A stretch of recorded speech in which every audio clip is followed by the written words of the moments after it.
Charles and I are both gun owners. We're not taking anybody's guns away, so stop with the continuous lying about this stuff. We have to have a buyback program, and I support a mandatory buyback program. It's got to be smart. We got to do it the right way. Do you believe in the mandatory buyback of quote-unquote assault weapons? I do believe that we need to do buyback. Let's remember Charlottesville, where there was a mob of people carrying tiki torches, spewing anti-Semitic hate.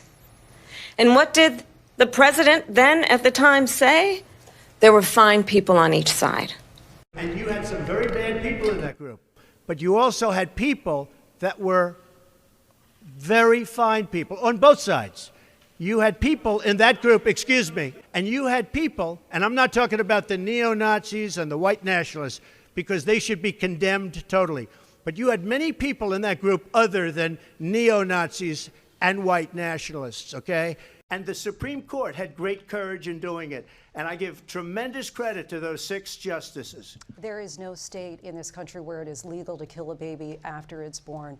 Madam Vice President, I want to get your response to President Trump.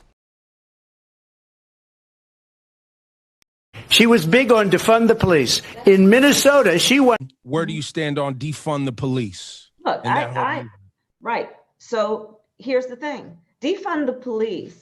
The issue behind it is that we need to reimagine how we are creating safety. And when you have many cities that have 1/3 of their entire city budget focused on policing, we know that is not the smart way and the best way or the right way to achieve safety. For too long, the status quo thinking has been you get more safety by putting more cops on the street. Well, that's wrong. And then also, again, what we need to do about demilitarizing our schools and taking police officers out of schools. On that point, Donald Trump, the candidate, has said in this election there will be a bloodbath if this and the outcome of this election is not to his liking. Mexico has taken over a period of 30 years 34% of the automobile manufacturing business in our country. Think of it, went to Mexico.